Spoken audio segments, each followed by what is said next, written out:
Innal hamdalillah nahmaduhu wa nasta'inuhu wa nastaghfiruh wa na'udzu billahi min syururi anfusina wa min sayyiati a'malina may yahdihillahu fala mudhillalah wa may yudlilhu fala hadiyalah. Asyhadu an la ilaha illallah wahdahu la syarikalah wa asyhadu anna Muhammadan abduhu wa rasuluhu alladzi la nabiyya ba'da wa la rasula ba'dahu. Allahumma salli ala sayyidina Muhammad wa ala alihi wa sahbihi wa man tabi'ahum bi ihsanin ila yaumil qiyamah. Amma ba'du, fa ya ibadullah, usikum wa nafsi bi taqwallah. Kama qala Allah Ta'ala fi kitabihil karim ba'da a'udzu billahi minasyaitonir rajim. Ya ayyuhalladzina amanu taqullaha haqqa tuqatih wa la tamutunna illa wa antum muslimun. Wa qala aidan fi ayatin ukhra, ya ayyuhan nasu ittaqu rabbakum alladzi khalaqakum min nafsin wahidah wa khalaqa minha zawjaha wa batha minhuma rijalan katsiran wa nisaa wattaqullaha alladzi tasaaluna bihi wal arham innallaha kana 'alaikum raqiba. Ada ibu, tidak ada akang. Ada ibu, alhamdulillah senantiasa lisan kita memuji kepada Allah Subhanahu wa taala yang tak pernah henti, tak pernah lelah, tak pernah kurang, tak pernah capek, tak pernah tidur untuk memberikan kita banyak kenikmatan. Allah berikan dari sejak kelahiran sampai hari ini kenikmatan yang tak mungkin kita hitung dengan alat secanggih apapun. Bahkan manakala kita mau menukar seluruh amal ibadah kita untuk mengganti nikmat yang Allah berikan, maka tak akan cukup meskipun hanya sekedar mengganti satu nikmat bola mata yang sebelah kiri.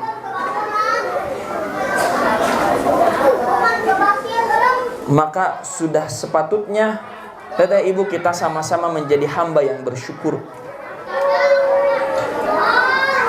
Namun kebanyakan orang lupa, kebanyakan orang mendustakan, kebanyakan orang tidak mengingat apa yang Allah berikan kepadanya dan lebih banyak mengingat apa yang ibu, banyak manusia itu lupa untuk bersyukur, banyak manusia itu mendustakan, dan banyak manusia itu hanya fokus pada takdir-takdir yang ia anggap buruk. Banyak manusia hanya fokus pada takdir-takdir yang ia anggap buruk, padahal dia tidak mengetahui ilmu tentang takdir Allah. Padahal dia tidak tahu bagaimana Allah merencanakan kehidupannya yang begitu indah dengan takdir yang tidak mengenakkan baginya tersebut, sehingga ia menjadi orang yang kufur nikmat. Padahal Allah sudah ingatkan, la in syakartum la azidannakum wa la in kafartum inna adzabi lasyadid. Maka kata ibu, mari senantiasa sama-sama menjadi seorang hamba yang senantiasa bersyukur. Kemudian yang kedua, salawat beserta salam tak lupa pula marilah kita curah limpahkan kepada Nabi kita yang Nabi Muhammad sallallahu alaihi wasallam, juga kepada keluarganya, kepada para sahabatnya radhiyallahu anhum ajmain, dan mudah-mudahan sampai kepada kita hari ini yang senantiasa berusaha meniti dan mengikuti jalan sunnahnya, dan semoga kita semua mendapatkan syafaatnya di yaumil hisab nanti. Amin ya rabbal alamin.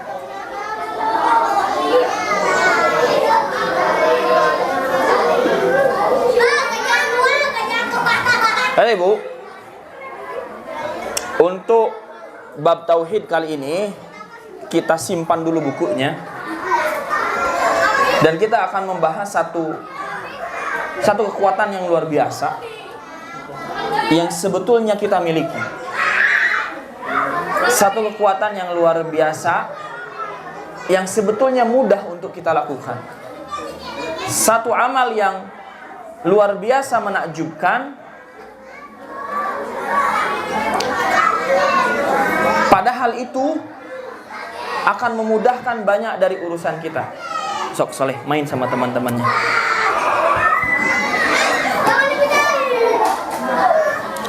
Kata ibu, hal apa itu yang mudah untuk kita lakukan, tapi berdampak besar dalam kehidupan kita. Yaitu apa? Bahwa Allah sesuai prasangkaan hamba-Nya. Allah sesuai prasangkaan hamba-Nya.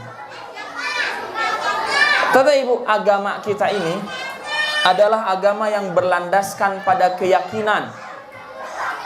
Agama kita ini bukan sekedar agama logika, bukan sekedar agama matematika, atau agama sekedar sains semata.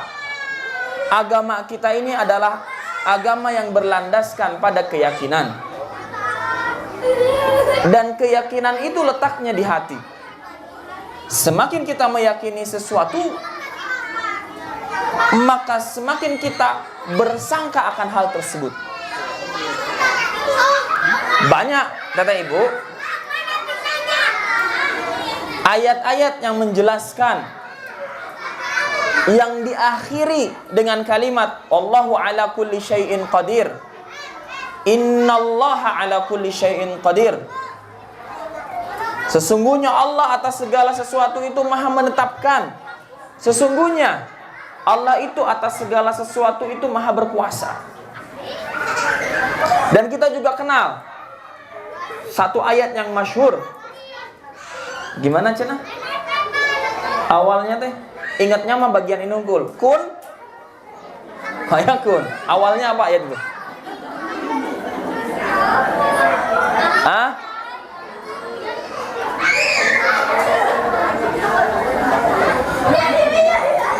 Apa awalnya? Nah, itu ya. Tetapi Ibu, begini. Kami mau mengasih tahu begini. Ketika kita sudah tahu bahwa kita itu menyembah zat Allah, kita menyembah zat yang menamakan dirinya adalah Allah sebagai Tuhan kita. Kita menyembah zat yang mendeklarasikan dirinya, saya atas segala sesuatu berkuasa.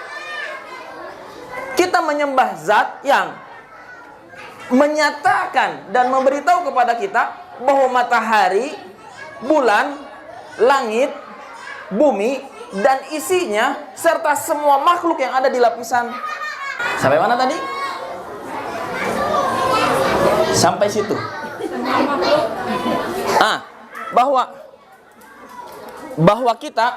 Bahwa kita menyembah Allah yang menciptakan semua makhluk. Mainnya jangan di sini, Saleh. Sok, mainnya di luar aja.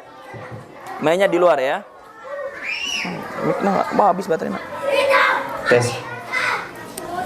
Bahwa kita menyembah Allah itu, kata Ibu, yang menciptakan matahari. Kita menyembah Allah itu yang menciptakan oksigen, yang teteh Ibu 7 miliar manusia hirup tak pernah habis. Ada yang kehabisan oksigen. Pertanyaan saya, siapa yang atur itu kalau bukan Allah? Dan sedetail itu Allah mengatur. Waktunya siang-siang, waktunya malam-malam. Meskipun matahari ya Allah sekarang ini terbit dari barat sekarang, nanti. Matahari minta izin, ya Allah saya terbit sekarang, terbit. Allah yang atur. Allah yang menciptakan. Kenapa Indonesia teh berpulau-pulau. Abi kemarin ketemu video bahwa Kepulauan Riau itu terdiri dari sekitar berapa ratus pulau. Provinsi Kepulauan Riau terbentang dari mulai dekat Sumatera sampai ke dekat Kalimantan, dekat ke Malaysia dan dekat ke Singapura. Siapa yang bikin pulau itu? Jangankan ratusan pulau, manusia bikin tanah reklamasi saja ribut. Tapi Allah menciptakan semuanya teratur, tertata, tak membuat satu orang pun ribut. Kenapa Indonesia bentuknya begini, kenapa Eropa bentuknya begitu? Allah yang atur semua. Dan Allah mendeklarasikan dirinya bahwa Rabb yang mengurus juga, yang mengatur juga seluruhnya. Dan Allah mampu akan hal itu.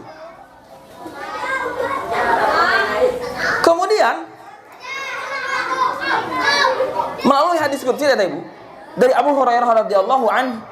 Ia berkata bahwa Nabi SAW bersabda, Allah Ta'ala berfirman. Ini hadisnya hadis qudsi yang langsung redaksi teksnya dari Allah. Sederhana. Inna ana inda dhanni abdi bi. Artinya, aku sesuai dengan prasangkaan hambaku. Muttafaqun alaih. Hadis ini mengajarkan bagaimana seorang muslim harus berhusnudzon kepada Allah dan memiliki sikap roja, yaitu harap kepada Allah. Kata Ibu, kumaha sih? Kita ini tugasnya hanya ini. Setelah beribadah, kalau kita mengharapkan sesuatu, tugasnya ini. Tugasnya sangkakan baik kepada Allah. Sangkakan Allah akan mengampuni kita kalau tobat. Sangkakan Allah akan memudahkan kehidupan kita. Sangkakan Allah akan memasukkan kita ke dalam surga. Sangkakan Allah mampu kita beribadah satu ibadah yang menurut kita sulit untuk dilakukan. Sangkakan banyak hal yang baik kepada Allah. Maka Allah akan jadikan itu kun fayakun.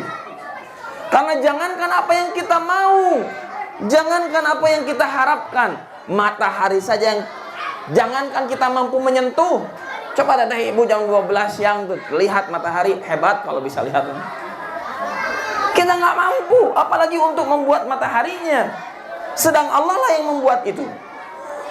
Allah lah yang memberikan batasan, kita nggak mampu melihat matahari, dan Allah juga pasti mampu memberikan apa yang kita sangkakan kepadanya. Tapi sayangnya banyak manusia itu sangka buruk kepada Allah. Dengan apa? Dengan dia mengeluh, ya Allah, nah abi teh kieu nya. Terido kita Allah teh, ya sudah. Maka dia membingkai dirinya, membuat kurung untuk dirinya sendiri bahwa Allah tidak ridho kepada dirinya. Sehingga apa yang terjadi? Sehingga dia hidup di luar keridhaan Allah. Banyak sangka, banyak berbuat buruk, melesat jauh seperti anak panah keluar dari arahnya. Karena dia tidak punya sangka baik kepada Allah. Maka Teteh Ibu, modal utama yang harus kita miliki, sangka baiklah kepada Allah. Terutama saat Teteh dan Ibu tadi memiliki roja. Apa itu roja? Harapan. Karena kemampuan Allah itu sangat luas, sangat besar, dan kita tidak tahu setidak terbatas apa kemampuan Allah itu. Tapi sayangnya kita saat mengharapkan sesuatu tidak menggantungkan harapan itu pada apa yang Allah mampu untuk lakukan.